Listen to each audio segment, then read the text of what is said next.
One sunny afternoon, as I was casually speaking to my cousin in our Aussie-English mix, I found myself in the crosshairs when Karen Cop confronts me for not speaking English in public, wants me deported. Here's how it all went down. It was just another sunny afternoon in the park, the kind where you'd expect nothing more than a peaceful stroll, maybe overhearing snippets of conversations from passers-by, each absorbed in their own little worlds. I was there, sitting on a bench, phone in hand, chatting away with my cousin back in Australia. We were catching up in our native dialect, a mix of English and a sprinkle of Aussie slang, nothing out of the ordinary, or so I thought. Enter Karen. She wasn't hard to spot, with that unmistakable scowl, eyes scanning the park like a hawk hunting its prey. She zeroed in on me, her target acquired. I noticed her approach but paid it no mind, too engrossed in my conversation about the latest footy game. "Excuse me," she barked, her voice cutting through my call like a knife. I paused, phone still pressed to my ear, and looked up, puzzled. "Can I help you?" I asked, genuinely confused. "You're in America now. Speak English or go back to China," she snapped, her face twisted in a grimace of disdain. I blinked, taken aback. "I'm Australian," I replied, my tone a mix of surprise and irritation, but Karen wasn't having any of it. "That's no excuse. You're in public. Speak English," she insisted, her voice rising. The absurdity of the situation would have been laughable if it weren't so infuriating. Here I was, being accosted for speaking my own version of English by someone who clearly had no idea about the world beyond her narrow perspective. But Karen wasn't done. Oh no. She decided to take it up a notch. "I'm a cop, and I can have you deported for this," she threatened, her finger jabbing in the air towards me. My jaw dropped. "You can't be serious," I retorted, my patience wearing thin. "First off, I'm speaking English. Second, you can't deport someone for speaking their native language, especially when it's, English." But logic seemed to bounce off Karen like water off a duck's back. She was relentless, her tirades growing louder, attracting the attention of nearby parkgoers. Some shook their heads in disbelief, others watched the spectacle unfold with a mix of curiosity and dismay. "I'm calling backup! You'll see!" Karen huffed, pulling out her phone with a dramatic flourish. The situation was escalating, and fast. I stood my ground, though, refusing to be bullied into silence. "Go ahead," I challenged, my voice steady. "Call them. Let's see what they have to say about this." As we waited in a tense standoff, me with my arms crossed, Karen with her phone pressed to her ear, I couldn't help but wonder how we'd gotten here. How a simple phone call in the park had spiraled into this absurd confrontation. When the so-called backup arrived, it turned out to be a couple of bewildered-looking officers, clearly confused about why they'd been summoned. Karen wasted no time in spinning her tale, painting me as some sort of public menace. But as she ranted, her story unraveling at the seams, the officer's expression shifted from confusion to incredulity. They exchanged glances, then turned to me, asking for my side of the story. I explained as calmly as I could the ridiculousness of the situation, how I was merely speaking to my cousin in Australia, in English no less. The officers nodded, their demeanor sympathetic. They turned back to Karen, explaining that there was no law against speaking any language in public, and certainly no grounds for deportation. Karen's face turned an alarming shade of red, her mouth opening and closing like a fish out of water. She was speechless, her bluster deflated by the officer's logic. In the end, Karen stormed off, muttering under her breath about the state of this country. The officers apologized for the inconvenience, assuring me I had done nothing wrong. As I watched her retreating figure, a mix of relief and disbelief washed over me. The encounter had left a sour taste in my mouth, a stark reminder of the ignorance and intolerance that still festered in some corners of society. But as I resumed my call, laughing off the absurdity with my cousin, I couldn't help but feel a twinge of satisfaction. Karen had tried to silence me, to make me feel unwelcome in my own skin, but in the end, her bigotry had only exposed her own folly. And as for me, I'd never felt more proud to speak my version of English, Aussie slang and all. It's almost hard to believe these Karens exist in real life. Thanks for sharing this, mate. It's a good reminder to always stand up for ourselves, even when faced with such absurdity. Keep speaking your truth, and your Aussie English mix. Let me tell you about the time my mother-in-law, in a fit of entitlement, stole my prized collection of vintage skeleton keys to pawn for a new phone. You might think you're dealing with a run-of-the-mill family dispute, but let me assure you, this is a tale of deceit, betrayal, and the lengths one woman would go to satisfy her materialistic cravings. Here's how it all went down. My best friend, who initially recommended Reddit, suggested this subreddit. They even mentioned that I should have posted here first. To make it easier to read, I'm dividing the post into two parts. My mother-in-law, MIL, is overwhelmingly entitled. My wife's enabling of her has often made our marriage challenging. My Miel frequently asks us for money because she continuously spends beyond her means, being both a hoarder and a compulsive shopper. Her house is filled with trash, junk, and unopened items she never uses. The house is also infested with rodents. She has one semi-clean room in the entire building, which is the master bedroom. She has set it up like a small studio apartment, with a futon for sleeping and lounging, an entertainment center with a TV and streaming services, and a makeshift kitchen made up of the adjoining bathroom, a mini fridge, and a microwave. Additionally, my MIL is overweight because she frequently eats out. Recently, my meal approached us, asking me specifically to buy her a new smartphone as an unexpected gift. She threw a massive fit when I refused, akin to a child's temper tantrum. Why did she suddenly want a new phone? Her current one was only 2 years old. As far as I know, it still worked fine. Even my wife has confirmed this. However, my mill was adamant that she deserved a new phone. Before leaving, she shouted at us, saying that we're supposed to be pampering her now that she's an older woman. She's 53. My wife also didn't want to buy her mother the phone because she had given her money not long before to ensure her bills were paid. I have an impressive collection of vintage skeleton keys. These are high-quality ones, including keys to specific hotels,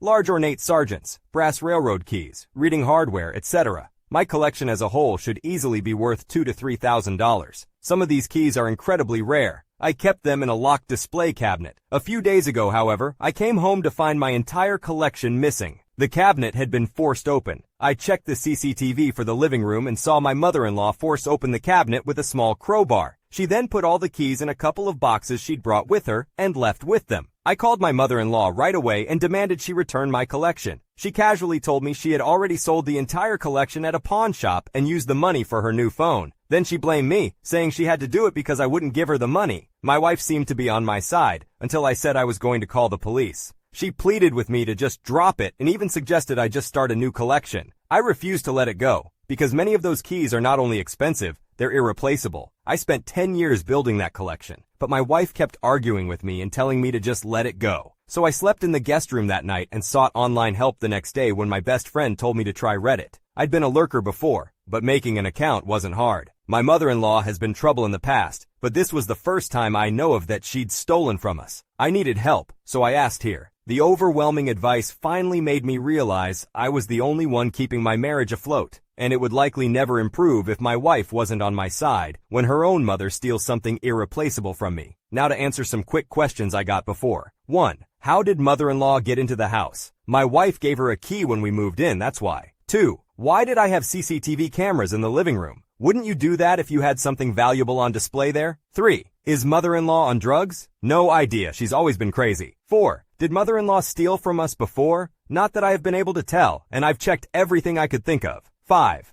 What kind of phone did mother-in-law get? Not a clue, but probably one of the cheaper smartphones with the amount of money she got selling my stuff, unless she's on a payment plan.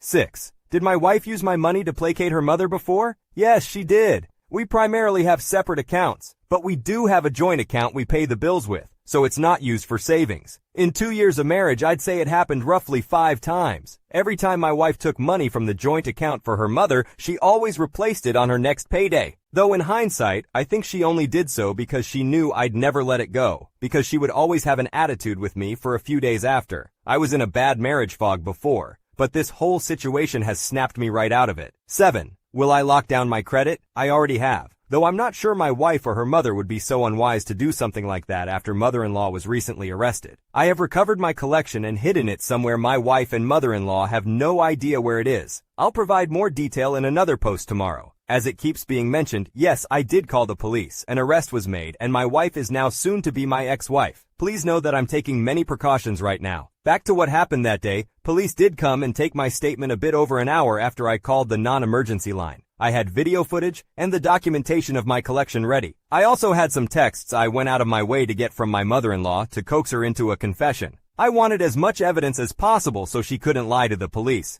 When I texted her demanding she get my collection back, she actually laughed out loud and told me not a chance. She even boasted that she thought I was a pathetic son-in-law, and my key collection was tacky anyway. I told her to at least tell me what pawn shop she sold the keys to so I could go buy them back and how much they paid her for them. And the witless woman admitted it all right away with glee in text. I had everything I needed for the police before they even showed up. The police took the whole matter more seriously than I thought. I was worried they'd call it a civil matter since the thief was my mother-in-law and she had a key to the house. But they arrested her before long, and the police went to the pawn shop before it closed to retrieve my collection. I got it all back from the police after a couple of days, and for the moment, I've put the collection in a safe, secure place that no one can get to. The pawn shop pretty much gave up the entire key collection to the police right away like it was a bag of hot potatoes. Though I scrutinized every important key brought back, as far as I can tell, it's all there. That was a huge sigh of relief. I took time off work and barely slept for 2 days because of this ordeal. Also, the cabinet my mother-in-law broke into is pretty much a loss, since she mangled the lock and doors prying it open. Thankfully, it wasn't an antique, and just something I got used for $1.50, so I'm just going to take it to the dump sooner or later. Beforehand, I discovered from her messages that my mother-in-law sold the entire collection to the pawn shop for a mere total of $300.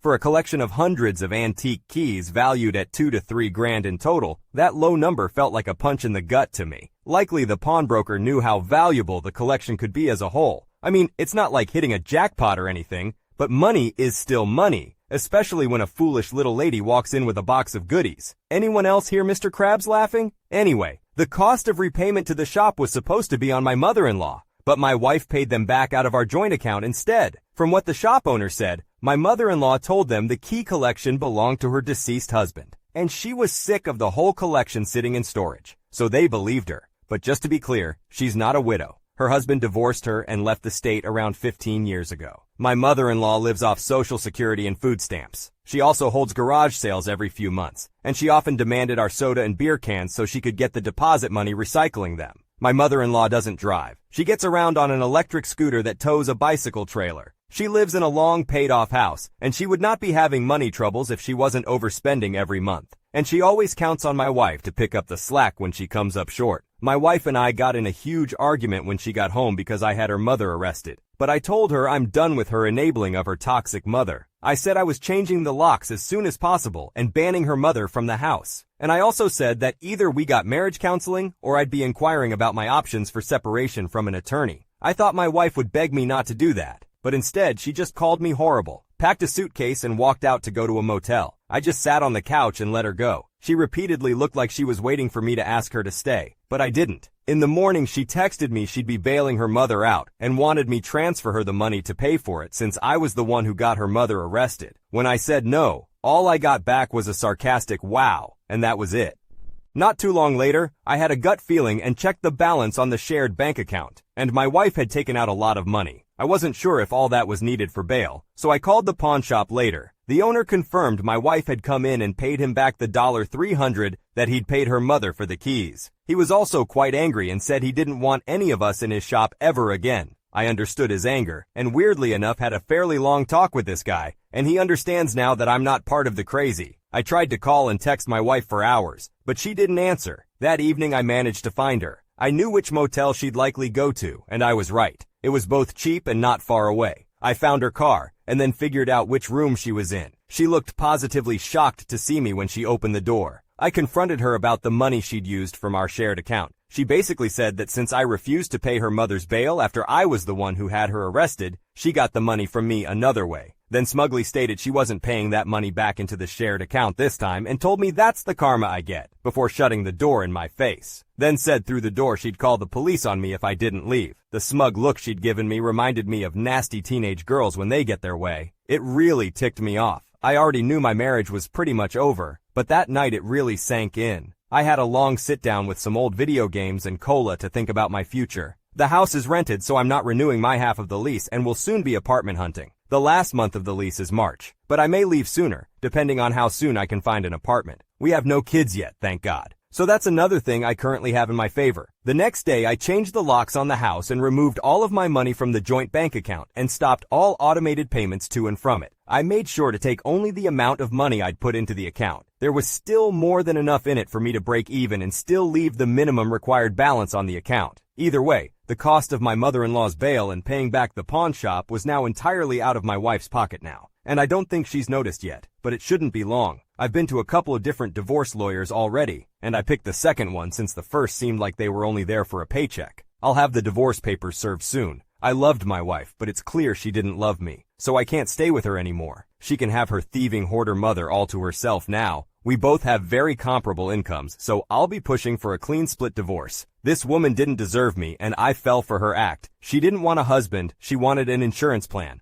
I'll be clear on this. I won't be changing my mind about divorce. My soon-to-be ex-wife can beg and love bomb all she wants, if she even bothers to. I've never been her number one, and I'm not gonna settle for being number two in my own marriage. It is over. Yes, I asked the landlord to allow me to change the locks. He was all for it when I told him what happened. All I had to do was mail him a copy of the new key. He doesn't want my mother-in-law to ever have a key to the house again. It becomes evident that the actions of the mother-in-law were not only dishonest, but also deeply hurtful. It's a stark reminder of the damages that can be caused by unchecked entitlement and lack of respect for personal boundaries. It is unfortunate that the situation had to escalate to such extents for the narrator to take action. However, it seems that he has made the right decisions moving forward, prioritizing his well-being over a toxic family dynamic.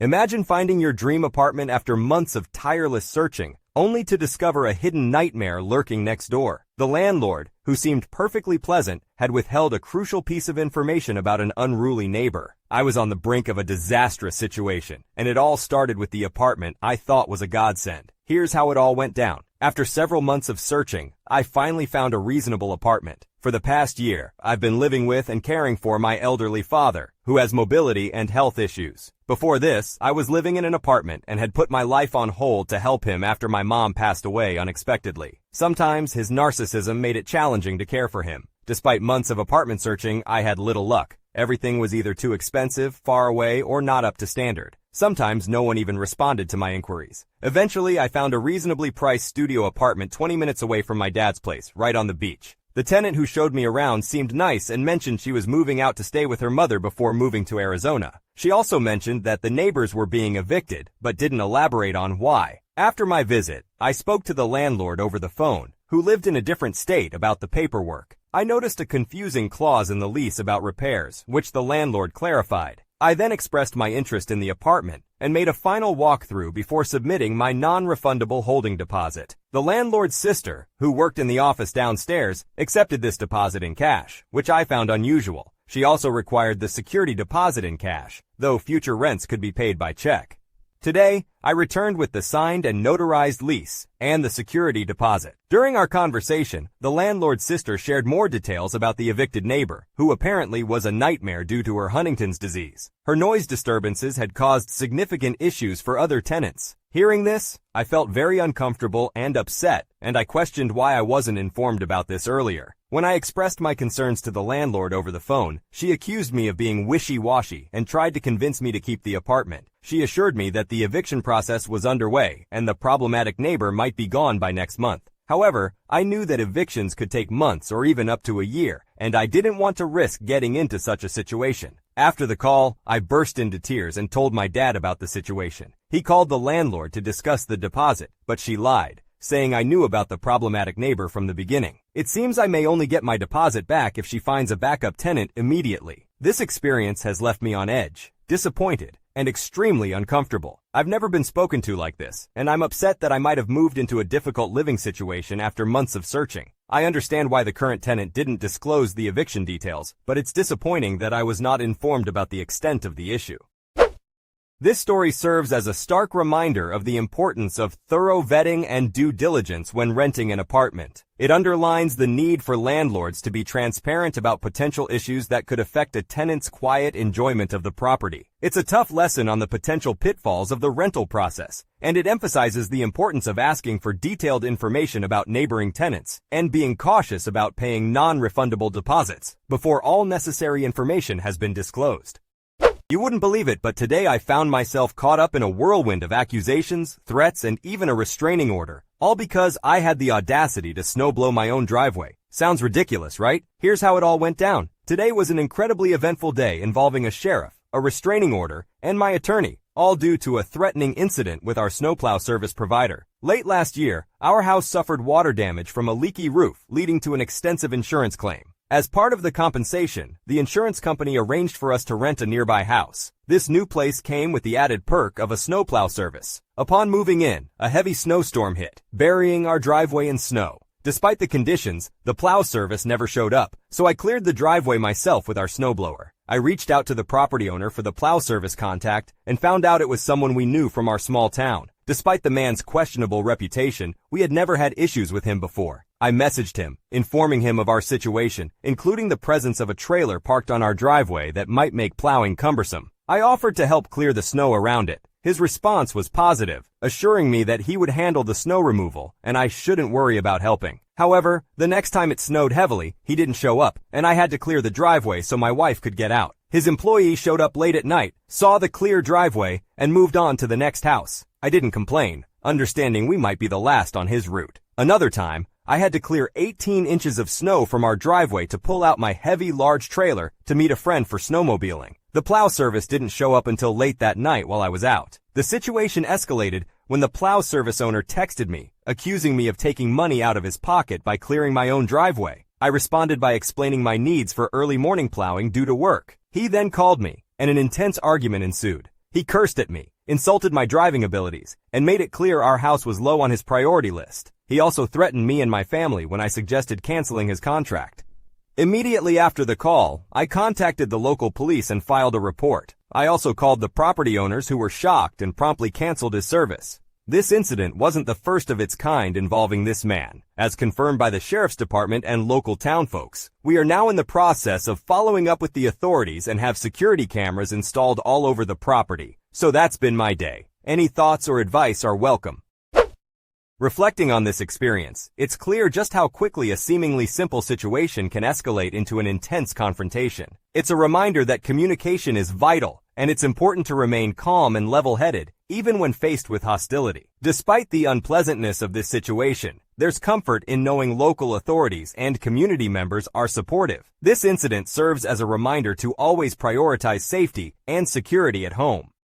Have you ever been a bridesmaid in an ill-fitting dress and had to endure a day of embarrassment? I was that bridesmaid at my brother's wedding, trying to hide my discomfort while being a part of the celebration. From the dress that left too little to the imagination to being photoshopped out of the wedding picture, it was a day I'll never forget. Here's how it all went down. My 25-year-old self and my brother, 23 years old, were deeply involved in the wedding of my sister-in-law, who is also 23. She seemed to be the perfect match for my brother in every way. He proposed to her at Disney World, and as soon as they announced their engagement, she began planning the wedding. Everything was going smoothly. Her mother gave her $20,000, and my sister-in-law decided to buy the bridesmaid dresses to ensure she got what she wanted. She asked her 4 best friends and me to be her bridesmaids, and showed me the dress options because I was the largest, and she wanted to make sure they fit. She got 2 colors in the same size, style, and brand, and the lighter one fit me very well. The darker was extremely tight and short enough to not completely cover my lower body. I thought it had been mislabeled, and I showed her. It was the largest size the dress came in, so obviously I couldn't wear it. She agreed, and put the dresses away. Fast forward to a week before the wedding, and she decides to use the dark color, and has apparently forgotten that it doesn't fit, because she brought out the lighter color for each fitting. Her mom set up an extra fitting for the dark dress, and the seamstress and I both were shocked once I put it on again. I had lost 5 pounds, but gained more chest size, 38H, and the dress was baby doll style, so it hung well above my lower body. The fabric didn't have any extra to let out seams, and the only thing we could do was replace the straps to make them a couple inches longer. The chest puckered so much that we sewed the slip part of the dress to the outer fabric to make it less noticeable. And at the end of the day, she just told me to wear shorts under it because there wasn't anything else she could do. I told my sister-in-law, and she just said it couldn't be as bad as I thought.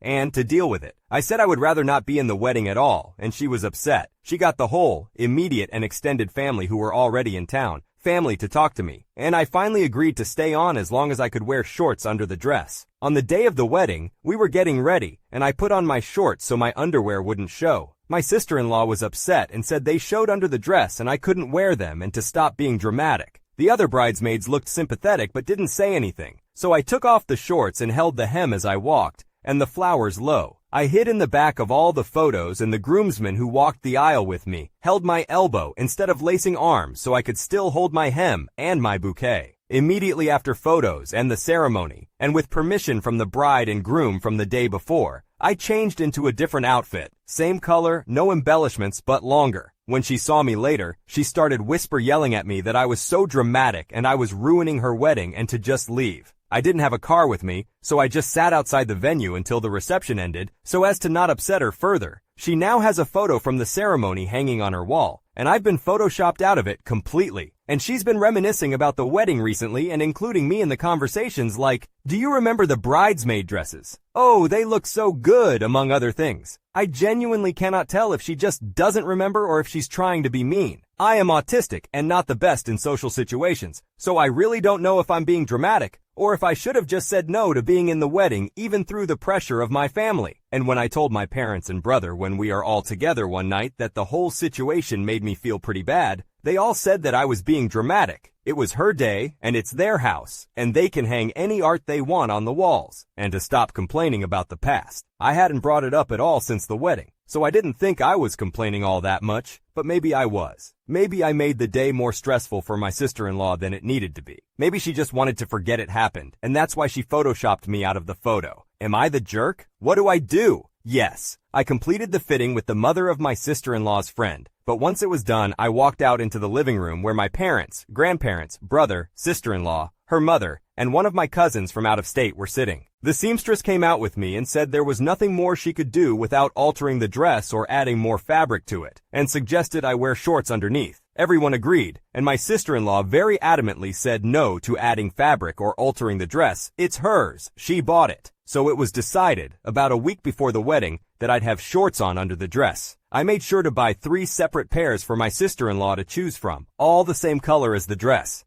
We all agreed. I was 25. She was 23. My brother was also 23, if that matters. I was close with my brother in the way that I think most siblings are, like we annoyed each other but protected each other most of the time. He used to stand up for me in high school when I was being bullied, though I didn't actually know about that until much later, and he'd always explain innuendos and jokes to me when I didn't get them. I would make him food and plan birthday parties and stuff for him, and drive him to and from his extracurricular activities and friends' houses. One time, I spent all the money I had made for almost a year, minus living expenses and food, on paying off a loan he'd gotten to buy a truck. I didn't fully pay it off. I was working for minimum wage, but it was a pretty big chunk. He would let me hang out with him and his friends. I don't know what else could describe our relationship. When he met my sister-in-law, she was so nice to me and really felt like part of the family. I helped him pick out her ring and everything. My brother revealed that my sister-in-law, SIL, feels deeply embarrassed about making me wear that dress, which led to her actions, such as photoshopping me out of the wedding photo and asking me to leave the reception. He explained that her compliments about the dresses were her way of apologizing. He requested that I not share the post with her as it would cause further embarrassment and sadness. He added that she is trying to forget the whole incident. My mother apologized, admitting that she was unaware of most of the events and didn't realize I was still distressed about the dress. She acknowledged that it was an unpleasant situation and affirmed that no one enjoyed seeing me walk down the aisle in that manner. She expressed regret for advising me not to pick a fight about the dress, understanding now that it wasn't a minor issue. She wished she had been more proactive and intervened earlier, which might have allowed us to alter the dress. I believe she feels guilty about the situation and is upset that I shared it online. My father found humor in the situation, laughing at the criticism directed at my CIL. He enjoyed my post, particularly the part where I mentioned him explaining the phrase about picking battles, as he is rarely the one giving explanations. He felt my post portrayed him in a good light. I also shared the post with my cousin, who responded that it brought back her anger from that day. She extended an invitation for me to stay with her in a different state, away from my parents and brother. I'm considering taking her up on that offer. I have yet to show the post to my SIL. I'm slightly worried this might exacerbate the situation, potentially causing conflicts within the family and making me a scapegoat. Perhaps I should have been more subtle in my approach, as some suggested. I apologize for not having more positive updates. My mother had many responsibilities at the wedding and didn't notice I was absent until she was looking for me so we could share a ride home. I'm sure she would have checked on me if she had known I was outside. I think I may have written something in my posts that makes her seem more awful than she is, because she was the one who convinced my sister-in-law to agree to the shorts and changing dresses at the reception in the first place. She didn't even see me on the wedding day until I walked down the aisle, and we didn't have a chance to talk until it was already over. I think she thought everything would be fine because I had permission from my sister-in-law and my brother for the dress change and the shorts. And she didn't even know about the photo because she never looked at it closely. It's a photo of the whole ceremony from the back of the aisle with all the guests and the couple in the middle under the wedding arch. My brother was also unaware on the wedding day. However, he was there when my sister-in-law told me to leave, so I'm unsure about his stance. I was the largest bridesmaid, wearing an extra-large size and having a 38H chest. The other girls were really thin and looked great in their dresses. The dress was a dark blue baby doll style, the kind where it looks like a high-neck halter in the front, but it's the same in the back. with really thin straps that are right next to your neck and shows a lot of shoulder. It had 2 layers. The inner layer was a stretchy, opaque fabric. The outer layer was a sheer fabric with no give in either direction that was supposed to look all flowy. I hope that helps your imagination. This story highlights the importance of communication, empathy, and consideration in family relationships and event planning. The bridesmaid experienced significant distress due to an ill-fitting dress and a lack of understanding from others. It serves as a reminder that for any occasion, especially ones as special as a wedding, the comfort and feelings of all participants should be a top priority. If you enjoyed today's stories, check out the other videos on your screen now. Submit your own stories at you'rethejerk.com. Subscribe now or you're definitely the jerk.